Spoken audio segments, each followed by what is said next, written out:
Comment pardonner un manipulateur pervers narcissique? Alors tout d'abord, ce n'est pas une obligation évidemment de pardonner pour pouvoir aller de l'avant. Pour ma part, c'est plutôt une invitation que je vous propose. Je suis passée par cette étape, mais ce qui a été le plus difficile, c'est plutôt de se pardonner à soi-même. Et pour moi, c'est surtout ça l'essentiel. C'est de se pardonner de ne pas avoir vu les choses venir, c'est de se pardonner d'avoir accepté d'avoir été traité, insulté, accablé, victimisé.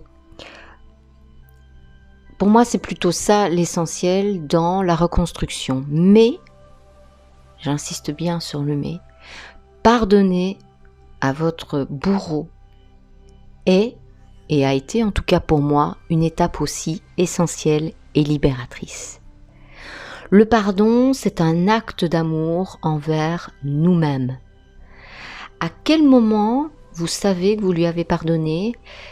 Eh bien, quand vous pensez à toutes les offenses, à tout ce que vous avez subi, vous n'avez plus de réaction émotionnelle. D'ailleurs, j'utilise un outil avec mes clientes, c'est l'EFT. Pour celles qui ne connaissent pas, donc c'est un système de taping où on va travailler sur les méridiens énergétiques du corps. Alors c'est un travail qui est très intéressant justement pour libérer les émotions par rapport à une expérience que vous avez vécue. Alors parfois consciente ou inconsciente. Ça peut être même lors d'un accident de la route qui vous reste un trauma par rapport à cet accident. Eh bien, l'EFT est un super outil que j'utilise de temps en temps avec mes clientes.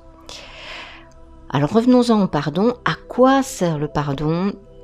Pour moi, c'est indispensable si vous souhaitez éviter aussi les échecs à répétition dans vos relations amoureuses notamment.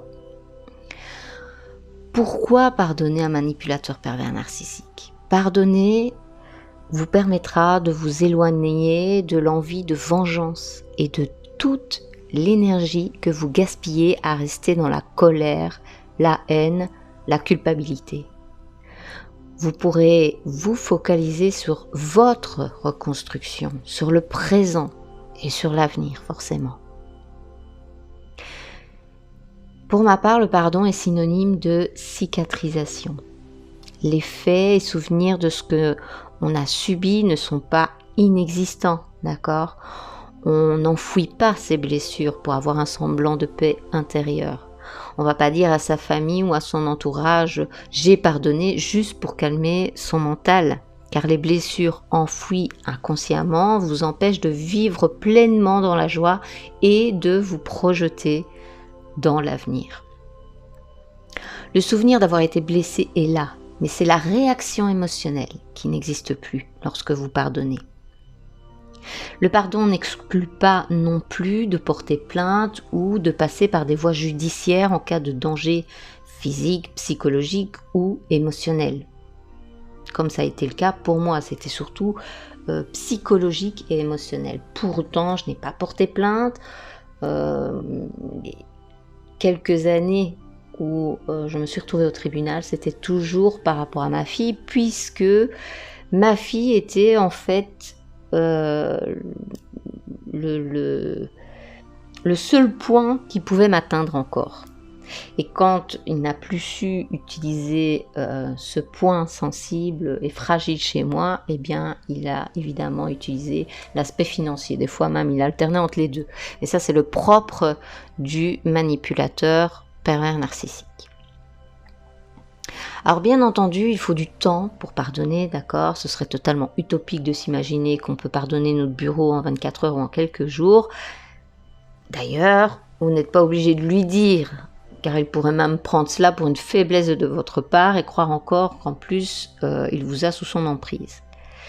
Donc, refuser de pardonner, c'est vraiment un acte de désamour envers vous, et de plus, en lui envoyant de la haine, de la colère et de la rage, vous entretenez encore toujours ce lien qu'il y a entre vous. Sans le pardon, vous allez garder du ressentiment sur votre passé. Ressasser la violence subie peut engendrer évidemment du stress de l'agressivité, voire de la dépression, de l'hypertension. Donc, sortez du rôle du persécuteur que le manipulateur veut que vous preniez pour pouvoir jouer, lui, à la victime aux yeux de la société. Sortez de ce fameux triangle de Karpman. Et si nécessaire, faites-vous aider par un professionnel.